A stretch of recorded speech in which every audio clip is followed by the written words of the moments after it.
Girls and a 1 in 53 boys under the age of 18 experience sexual abuse or assault in the hands of an adult. 82% of all victims under 18 are female, babies, even babies as old as 6 months are abused sexually, a phenomenon which is gaining ground in Cameroon, Africa, and the world at large. The effects of child sexual abuse can be a long-lasting and affect the victim's mental health. Perpetrators of child sexual abuse are often related to the victim. The program is a turn-up, a program that seeks to empower women, and the girl child still does.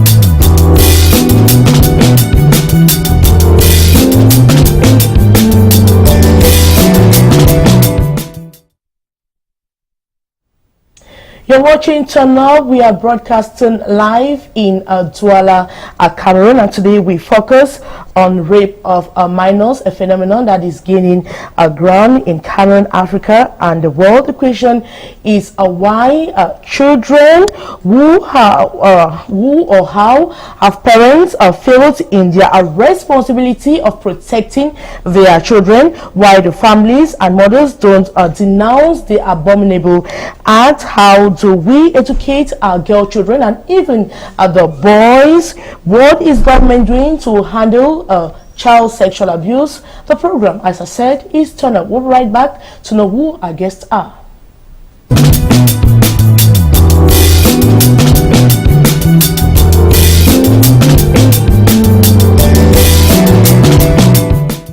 Now, if you want to participate on today's program, you can write to us or send us your reactions on the number you're seeing on your TV screen. You can equally tag us on our Facebook page. You just have to type Turn Up Canal Do English, and you have all the past editions of Turn Up, a program that seeks to empower women and the girl child. And today we focus on child sexual abuse. We have invited women to discuss this worrying situation which is gaining ground in our society.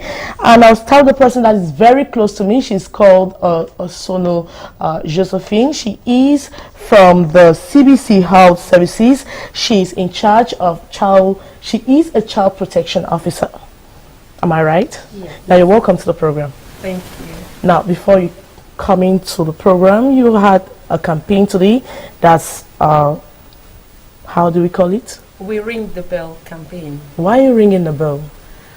Thank you very much, televiewers. The We Ring the Bell campaign is a campaign that seeks to get the commitment of stakeholders, of parents, of community members, of decision makers, of the policy makers, and who else has a role to play in the education of children living with one impairment or the other, which means that such children cannot see well, they cannot hear well, or they cannot move well, because there is some impairment on their body, which the environment, which is not accessible, transforms their impairment to become a disability. So we want to ring the bell in 1 minute to cause people who must take action, concrete measures, to ensure that structures are made accessible. Instead of making staircases, we make ramps. Making our classroom settings more accommodative to ensure that users of wheelchair can be able to access, users of the white cane and other learners can be able to access the curriculum, also to be able to perform, to be able to study alongside their peers without disabilities. So that's what we were doing today. It occurs every 21st of March And this edition, we had it in Douala, we had it in Yaoundé, as well as in Bafoussam.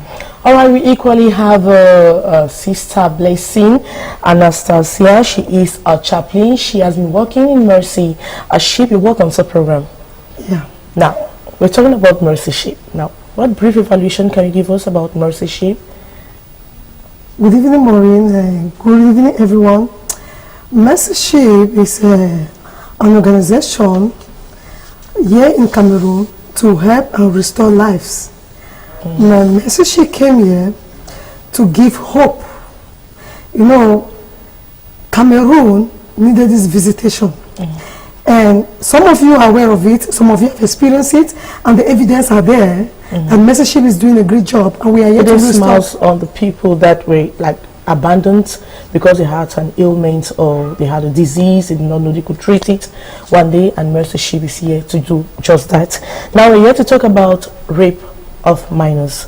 We're talking about little children, we're talking about babies as young as 6 months, 8 months, 1 year, and even right up to 15 who are raped every day, who are raped on the street, who are raped in their houses, and are raped by very close family members. Now, the first question I want to ask to Sono Josephine is, how bad is the situation when we talk of rape of minors? It's actually a terrible situation. Following what I have been doing, or what the Cameroon Baptist Convention Health Services has been doing over the past years, to ensure that there is child protection and there is child safeguarding, you know, the experience has really been, I'll call it disheartening, because we see the number of children that are being raped. We have 3-year-olds, we have, you talked about 6 months, we talked about 8 months. We've not had those experiences though, but we've had 2-year-olds, we have 3-year-olds, and it's crazy. We have people old enough as 60 years being perpetrators, and we have babysitters, we have uncles, we have nannies, that are the people who actually perpetrate. We even have fathers who have raped their own children. So we're looking at a situation where it's appalling and it's causing a lot of concern. A lot of people have neglected it. Now we have children we live with, and we do not bother how to live in the homes. We have 5 children living in one room.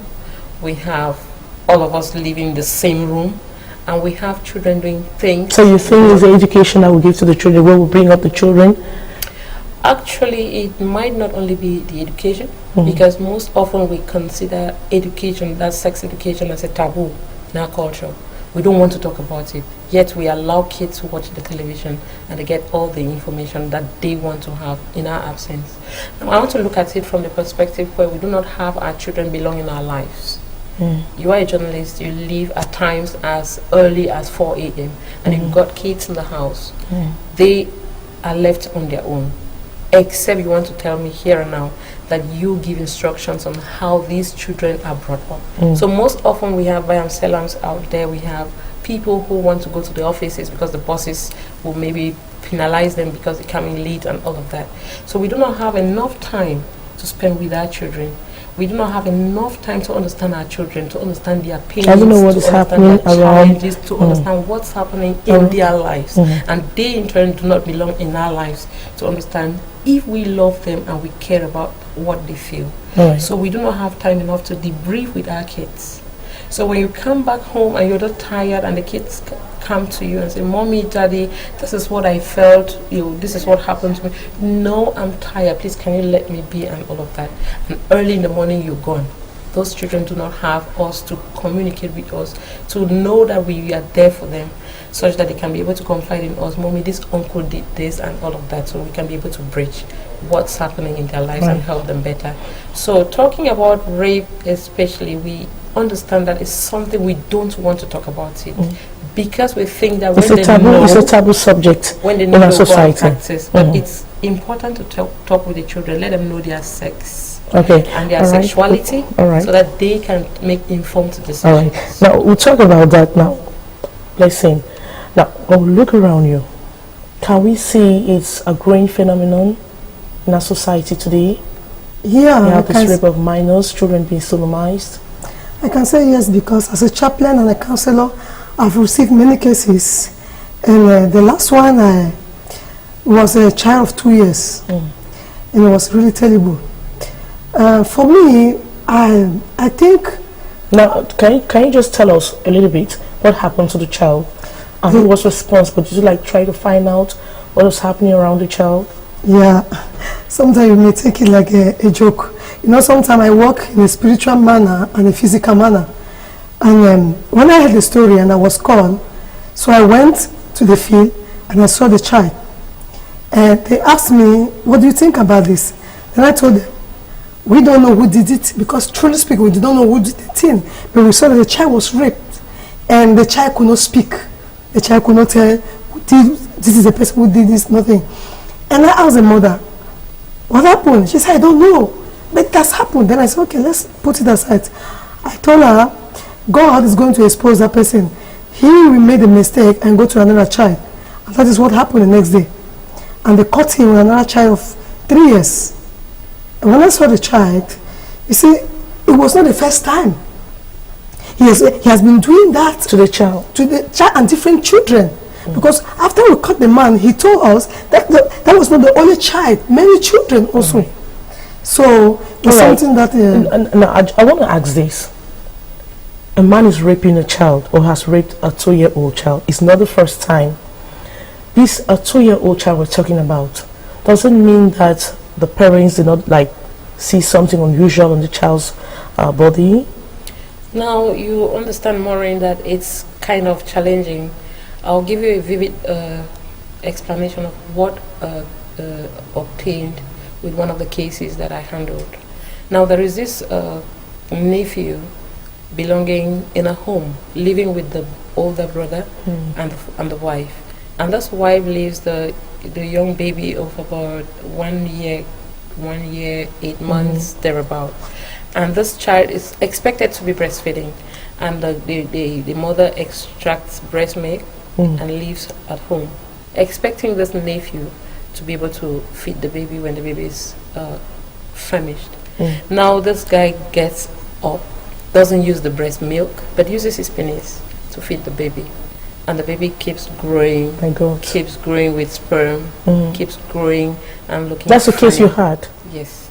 And now this baby is not looking healthy, but somehow looking plumpy, and you think that is, and before long, they discover that the baby is kind of, I don't know, looking anemic. I don't know what kind of description you may want to give, until when they find out, they know that they discover that something isn't right. Now this neighbor who has always had a concern comes around and discovers that this is what is happening, and it's your own very brother who does this to your own baby. So this is the kind of a situation we're looking at. We're looking at situations where 2 other kids in the same home are being raped by another neighbor's child. And the family, like we are going to be understanding in the next few moments we will be having, are not collaborative enough, because they don't want to talk about it. It's going to stigmatize. The people are going to say that these are the kids that belong to this family. And blah blah blah. So those are the challenges that we may be facing to be able to denounce such acts, and it empowers perpetrators to keep doing the same thing. All right. So it actually increases the. Now, this is just out of curiosity. I believe we are all mothers. Do you think a mother would like concentrate on her job and cannot have even a minute to this discover that something is just unusual with the baby? Because if a 2-year-old baby is constantly raped, is it not possible for a mother to like notice something has changed on the child? Except the mother does not like have a close eye on the baby. Or the tell you something with the children will be able to notice. A mother who's an absentee mother or a father who is an absentee father, who is never there to understand or to be there to look at the children.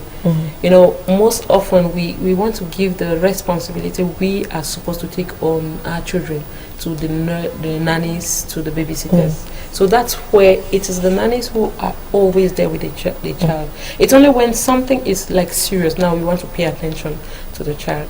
So what we are saying is that parents should be able to belong in the lives of the children so that they can be able to pick it at outset. Yes. And I want to say something is that, you know, sometimes this, the parents who are business people by themselves, like this case I had the last time, the mother will go out early in the morning and she'll be back in the night.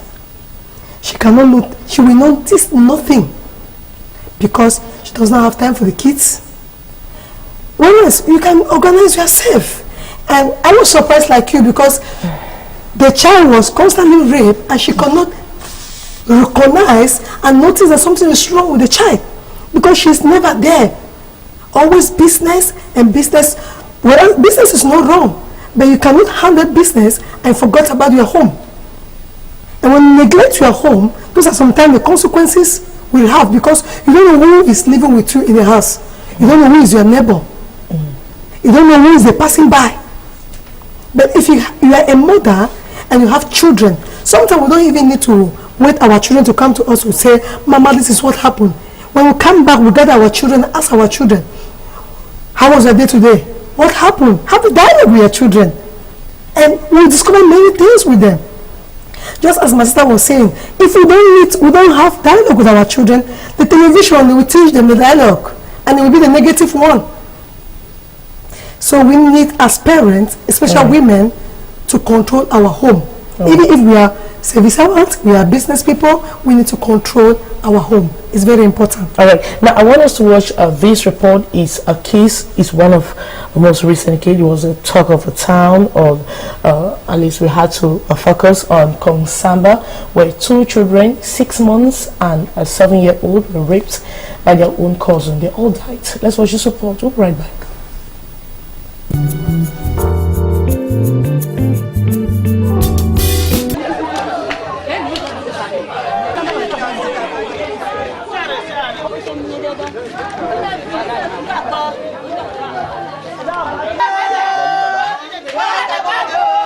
March 10, 2018 will forever remain in the memories of parents of these 2 children who were sodomized to death by their 31-year-old uncle in the Ejongwa neighborhood in Kongsamba 2 in the Mongo division.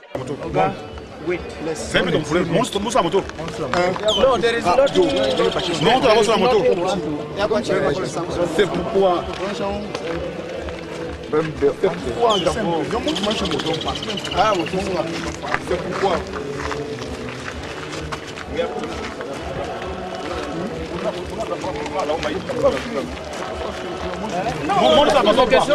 The parents and other family members are inconsolable. Even the inhabitants are still to come to terms with the death of the children.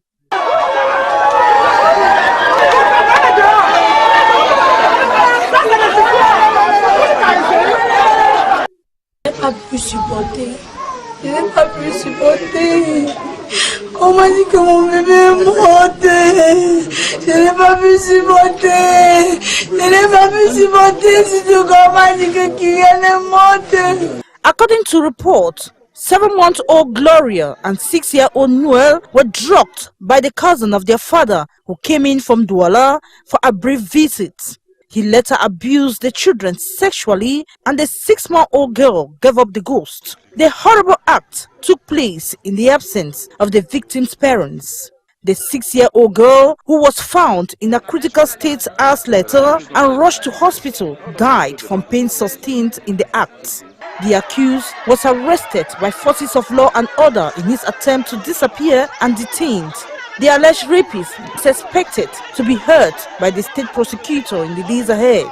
It is still not clear what could have pushed the young man into committing the abominable acts.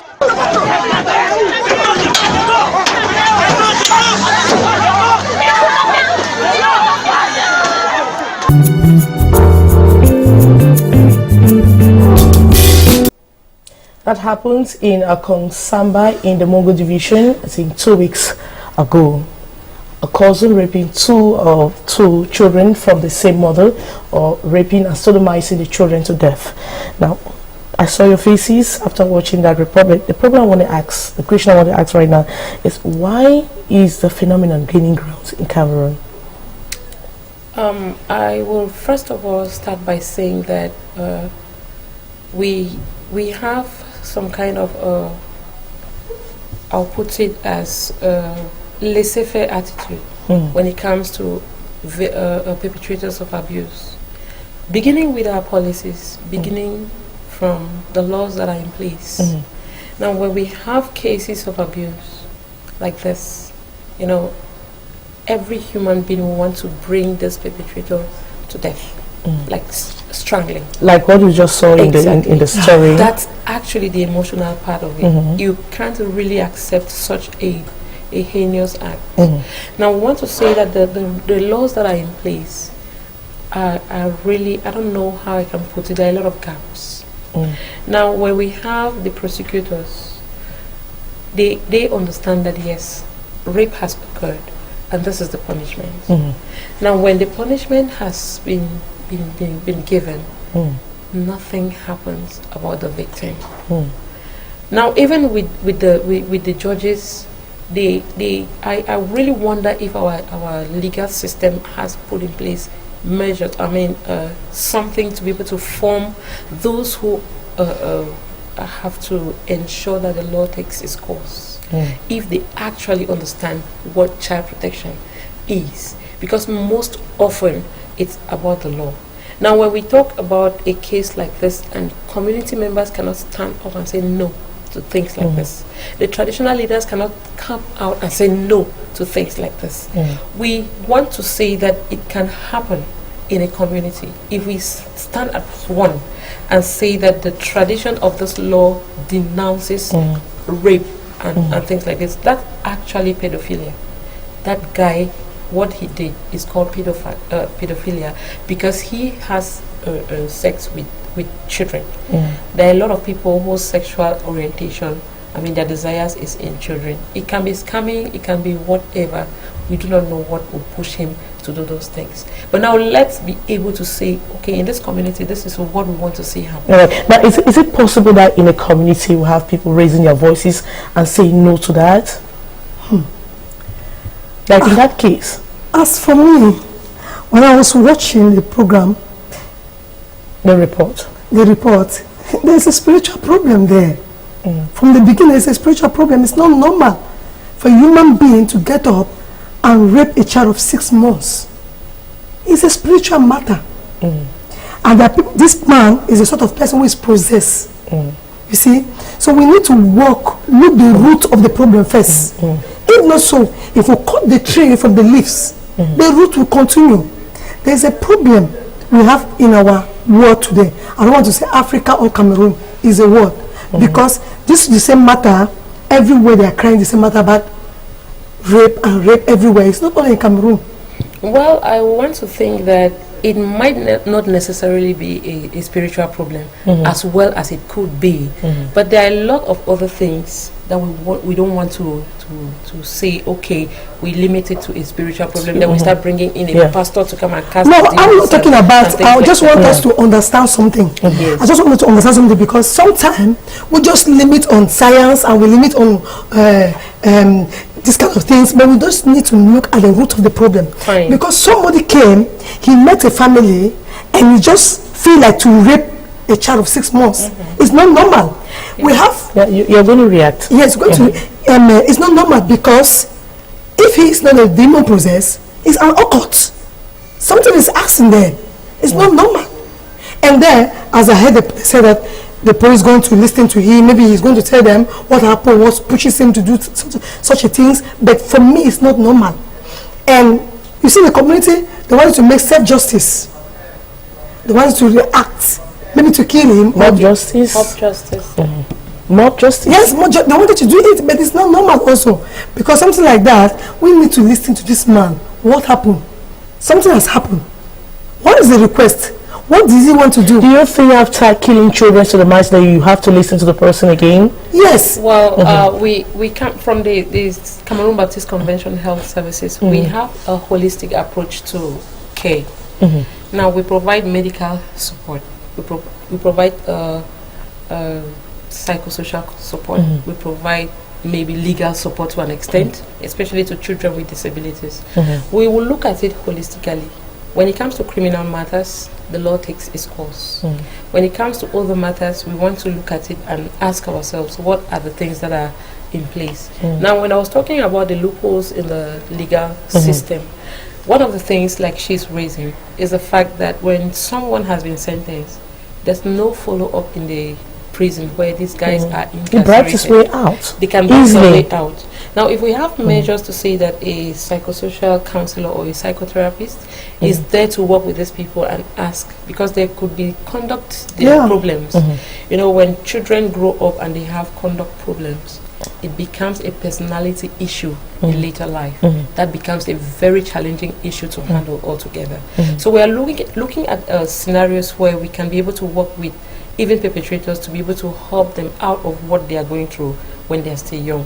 So what we are saying is that we can do something about all of what is happening. It takes you, Maureen, as the journalist, to create the awareness like you're doing. It takes the legal person to do their role and stop taking bribe. It takes you and I as parents to cry foul and say this thing has happened, naming and shaming. It takes stop everyone to play. That's why I was role. asking that kind of community that I see put an end to such a practice. But they have been silent. They are because everybody is afraid. For example, if something like that happens, afraid of what? Maybe their dignity. If it happens, let's take an example. If it happens in the family, maybe nobody is aware. Like just what has just happened. Maybe it's a cousin who raped in this. You see, the mother maybe came to marry and brought this cousin there, and sometimes they would like to protect themselves, to protect their dignity, to protect maybe the marriage. That's such a disgusting scenario altogether. But what we are saying, those are some of the realities. Now we look at situations where people have the opportunity, or they have they have everything it takes to name and shame and to report this tendencies. Well, I'm going to come to that. They keep it away because they don't want to offend this member. They don't want to let people know that it was me who reported and all of those flimsy excuses. Doesn't mean that can we say no child is safe in Cameroon, because there's an NGO that actually carried out a study, and from their reports, no child is safe in Cameroon. Now, when we see in research, if one child has been abused, research tells us that there are like 1,000 others out there who are being abused that we have not yet known. So we are saying that it's a phenomenon that, in short, let's say yes, no child is safe. Now, we do not have policies. I want to put it to the state. We do not have a policy that outrightly states what should obtain as far as child protection and safeguarding is concerned. Of late, the government has summed up comprehensive document, but that document is yet to be made available. We need this document to inform practice, so that every other ministry will be able to have this document. When we have a document that informs practice, that tells us that if you do this, or in a case of an abuse, this is what should happen. Are we rushing the child to the hospital? Are we seeking legal support? Are we getting a psychosocial support from the Ministry of Social Affairs? Where are we going to? When do we reintegrate this child to get back to study and to get back into their family? Do we have placement centers? We have to ask all of these questions, and we need a policy document that informs practice. Now, you're talking about an NGO. How many of those NGOs have policies that informs practice? It will interest you to know that in many of these NGOs, most children get abused, like for those ones that are in orphanages or that are in placement homes. So what is it that informs practice, that informs now if a child has been abused, what should obtain, where else should they go, and what should happen? When should this child be reintegrated into the family and into the society? We need something, and we are holding the government responsible to give us something so that it can inform us. As CBC, we have a policy, and we are supporting other organizations develop policies to make environments child friendly, to make environments safe for children to be able to grow and thrive and develop and become people tomorrow. Now, Sister Blessing wanted to react to something. There is this general fear already, this constant rape of children. Yeah, as I was saying, he said, no child is safe in Cameroon, in Africa, in the whole world. What we just need to do is to get up as a person and put an end in this matter. We need our government to help us. We need ONGs to be faithful and be sincere, because we can have names and they're not doing what they're supposed to do. That's why we find ourselves in the same matter every day. Child abuse. So the problem is with the law. For me, the problem is that the government have to stand up about this matter, because, say, for example, this man, the fact that we don't have the sanctions, they don't really apply the law. Like this man, it's a problem. Very soon, maybe he will be released. Who knows? And we continue elsewhere. He has been released already. He has been released. The problem is multi-dimensional. The law is has its own part to play. Has its own maybe responsibility to take as far as the issue is concerned. You and I, as I said earlier on, we have a responsibility. The community has a responsibility. It's a joint effort. It cannot work. The government cannot do everything. The government is doing so much already. Now, if the government does what she does, you and I, we do not ensure the protection of our children within the home. You are not there, and then your child is doing something out there. You don't expect the government to come protect your child in your home. Now, it's actually a joint responsibility. Okay, we equally sample the opinion of some women in the nation's political capital, Yaoundé, who wanted to get their reaction on child abuse, and this is what they had to say.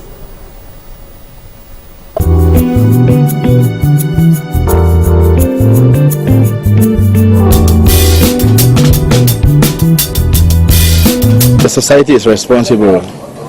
You know, there's no control of drugs. You see many young children taking drugs, especially in school at the underage. So this promotes them, and then I would also talk about hardship and frustration, which provokes people to do what they don't intend to do. So I think it's a kind of collective problem. You have an elder man in a house who is not doing, he has no job to do, he's frustrated. What does he do? He might be tempted to do such a thing because he's just at home. Yeah, and then in addition to that, it will be drugs, and maybe some occultic reasons would be explained for that. Yeah, social integration, orientation of society is very important. There should be education talks, not only in school, but at each community. I think the local council should organize events where they do a kind of education on the consequences of sex to our society.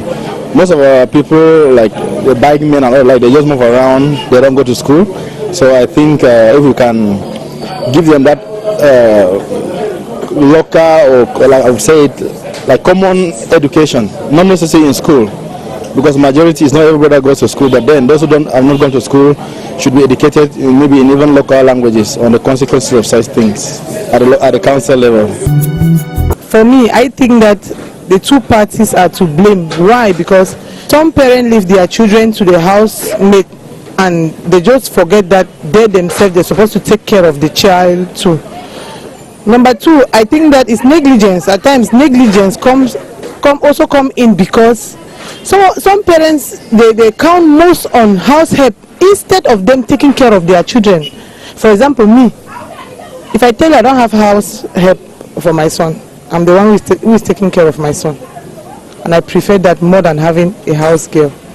So they need to blame the two parents, not only the person who is, because at times if you see somebody, a child that is raped, is negligence. The person who raped the child must be punished for that, and severely. They should not take it in. For me, I even think life imprisonment, because you cannot have a small baby. Maybe you see an aged man of 30 years or even 40 or 50 years rape the baby. It's really, before God and man, it's not something to joke with him. So the punishment should be more severely. For me, I prefer that they should give that person life imprisonment. Most of it is the family that is always responsible, the parents. So they have to know how they are living with their children at home. You have to check your child all the times at home and know where exactly your child is. In our society, the government has to also interrupt in all those things, even the family. You as a parent, you have to also be involved in it. Auntie, I told her, say they no fit blame mommy, they no fit blame that people them for outside. Say now only the pikin, if you take care for your head. You know, you know, Auntie, that's where they talk. That one we can say that is court. It's court. Courtesy. How can you be attracted to a primary school child? Is it first of all normal? Is the person first of all normal? That person that is doing that thing? It is occultism. I see it like occultic. That way I don't see it as normal. Me, I talk strictly on dressing, our dressings. We should control our dressing. We should control our children. When they are leaving the house, we should control them, their dressings. When a nurse school child is raped, it's the person that is raping the nurse school child that is supposed to be blamed. And also the parents, because they do not have the time to take care of the child, instruct the child not to how to do when somebody comes and asks her if she can have sex with the person. So the parents, both the parents and the raper are blamed. Parents should always be closer to their children, always advise their children, always think of the children, tell them about, speak to them about the dangers on earth. And then I think policemen can also be, Cameroon can also engage policemen to help us hold the rapers. The child cannot be blamed because the child did nothing for that. It's the adult, because the adult wants to feel his sexual pleasure with the child. Why he can do his sexual pleasure with adult like him of his age. Policemen can arrest those adult people who rape children, because when they rape some children can die.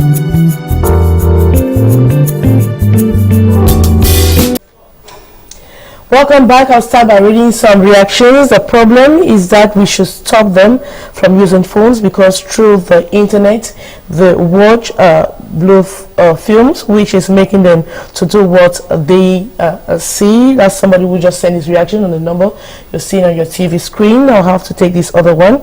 Good evening to you all from Losdo in Chang. To me, the only thing that can push a handsome man to do that is just a occultic condition. If not, look at the amount of girls who have in the streets. Now, good evening. That man must have entered our society. That is not a rape. Maybe he wanted to fulfill a condition. I'm Nancy from on top Ngokitunja division. I believe someone in his normal senses cannot do such a thing. This should be rituals or drug influence. And then Gambi from Bingo in the northwest region of Cameroon. Parents should learn to take charge of their responsibility to raise up children. Require a lot of care and precaution. Many parents fail, thereby at the end of the day a number of casualties are recorded. Makenja from Malende Muyoka, southwest region of Cameroon. Now, back in the studio, we have somebody that's who has just joined us. She's called Madam Safo from the Delegation of Women Empowerment and the Family in the Littoral region. Now, we're talking about rape. And the first question I want to ask: do you have statistics at the level of the regional delegation and the number of cases of rape we have? Not really. We can't talk about statistics because few parents come to us to complain about child abuse. So we can't really say we have statistics. Maybe within the past year we can talk about just 3. Okay. Can you share your experience on some of the cases you had at the delegation? Yes, I remember last year there's a young girl that came to our office, 18 years. She complained about her father having sex with her for over 4 years now. And she went towards her, because her mother is of late. So she was living with her father. So she went back to her mother's family to complain about the issue. Seeing the father's, how would I say, standard, his level, professionally, he told them, the excuse that he gave is that he was teaching He was talking about sexual teaching the child, yes, giving sex education to the child. So the mother's family, having no means, could not attack the they father. Could not denounce that particular case. So he took back the child back to Douala, continue with his action. My God. And the girl complained that each time she refused having sex with the father, he would beat her very well. She would even be unable to go out of the house. Now, how did you handle that particular case? Thank God that they had a focal point, because we work in collaboration with other institutes. We had a focal point of police. So we gave her the case, and it was being followed at that level. But the problem we have is that generally in such cases we don't have the feedback. Those are the difficulties that we encounter. Mothers who come there, you have parents who come there, you have young girls who come there and they disappear. Yes, there's a mother who came complaining that, I think that was in 2014, that her husband abused of their 2-year daughter. So she came complaining, asking for help. But as she left the delegation, she never came back due to the pressure, of the stigma, threatening. No, at the level of the family. There's pressure at the level of the family. Some want to bring that out. They want to complain, but at the level of the family, there is pressure. They will threaten them, and that's what most of the women encounter. So the main problem is that women don't denounce these cases of rape. Yeah, one of the things, like we made mention, is the fact that there is denial, first and foremost, that it occurred. Because denial from who? From family members. From family members. Yes, they don't want to talk about it. I'll tell you about 2 of the cases that I managed or that came to us. Now these cases came to us because we've trained our screeners, we've trained our doctors in the dispatch of their services. They want to look at the history. If a child comes complaining and there is a history of abuse, they refer, because we have focal persons in all of our institutions who have been built to be able to manage issues of child abuse. Now when these ones came to our knowledge, we were like, okay, this is a criminal offense because this thing has been going on for 3 years. Now this child has been, these 2 children have been raped over and over again. Now it's not just like one of them has been raped in a different at a different time, but 2 of them come, and one is like watching out for somebody not to come and catch this guy doing the act. And so they take turns. And this thing has been going on until when the family moved to a different quartier, this guy equally pressurized their own family to move to that same quartier. And this, not, I mean, her family, his family, not knowing why he wants this. And so when they moved and came to that same vicinity, he continued with his acts. And on this blessed day, grandma understands that something is not right, and he's caught in the act. And now when they ask the children, they have been threatened. Now when they come to the fact that this thing has to be denounced, so that this guy stops doing it. But they don't do that. The mother of these children, no, the aunt, because the mother wasn't available, says that it's over their dead body that this thing can be talked about. And it stops. You know, we cannot force people to talk about it. It's only when they give us the go-ahead that we can provide the support they need. Now when you refuse, you empower the perpetrators to keep doing their thing, because they gratify desires or sexual drives and whatever the pleasures are, or maybe to fulfill demands from ritualists or from cults they might have joined, or maybe scammers who want to have whatever they think that pushes them, or it could be a personality issue because they didn't handle it as adolescents when it was a conduct issue. Now all of these factors pressurize them, and then parents shy out. Some will even go to the level of, okay, we want to talk about it. They make a case, go to the state council, and then before you notice it, they are coming back and pressurizing that this thing has to be withdrawn. Now she talked about pressure. they are pushed by family members, you're not going to continue with this thing because somebody has collected money somewhere behind the back. So they settle out of the court. Now when you settle out of the court, before long, this thing keeps happening, and how many other children are at risk out there?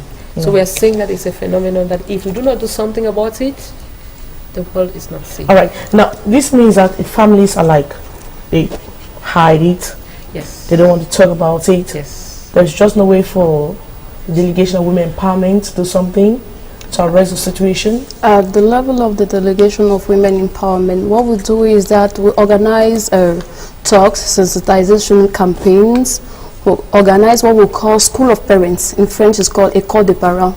Where we try and sensitize parents to create an atmosphere of dialogue in the family. We teach them on parents-children relationship, father-child relationship, and when there's dialogue, automatically when there's a situation, the child will feel free to go towards his parent, his mother or his father to complain, daddy, uncle did this, auntie did this, and it's easy to stop it at that level. So which means that the problem starts from the home. From the home. So there's a problem of education. Yes, there's a problem of education. The parents have to be educated. They have to, the parents have to play their role of, how would I say, children keepers. Because the children, they're very vulnerable, vulnerable. Yes, they're vulnerable people. So as a parent, we have to take our responsibility. We have to make sure our children are okay. But even if you come back from work, you're tired as a mother, you have to make sure if the children are already sleeping, you go to their room and check what happened today. You touch to really reassure yourself that everything is okay before you go to bed. All right. And to add, Maureen, we talked about the fact that a lot of families want to shy away. But of recent, we're noticing that following the awareness we've created, that something actually can be done. Because what we've noticed is that when a lot of them go out of the prison, or they go to the court and they buy their way out, now they think that they can do it and go scot-free. But now we're saying that a lot of people are speaking out because something is being done somewhere. So we are encouraging families to be able to speak out. Because we're here to be able to ensure that this thing does not continue.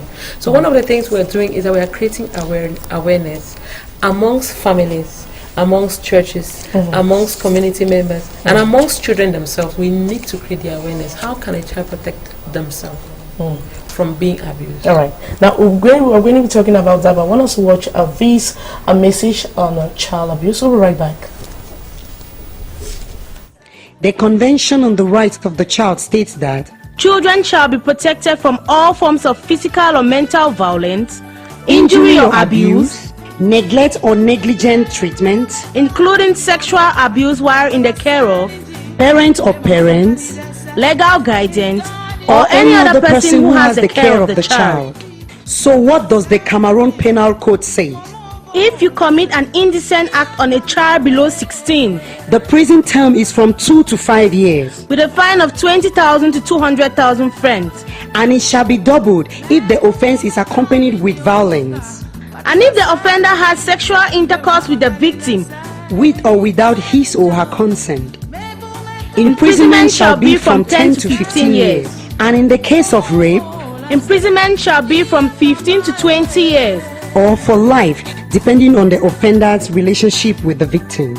Let's all protect the child. This is a message from LUCMEF Cameroon in partnership with UN Women and UN Trust Fund. Let's say no to violence against women and girls.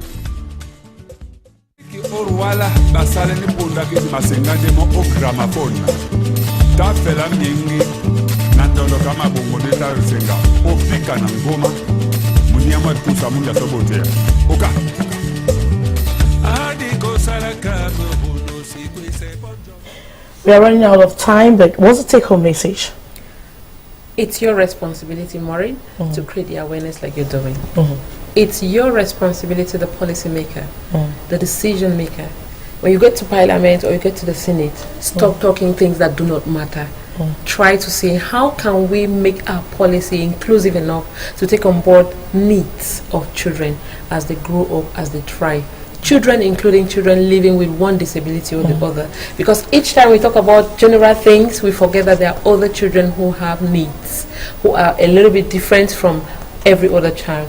Now they have a right to education, they have a right to livelihood, they have a right to social inclusion, they have a right to medication and all of that. How can we make policies more inclusive to contain the needs of even children living with disabilities? As we came to ring the bell today, we'll continue ringing that bell. And we want you out there listening and watching at us here and now to make a decision as a mother, as a father, as a parent, as a caretaker or caregiver, as a priest, as a traditional leader, as a whosoever you are.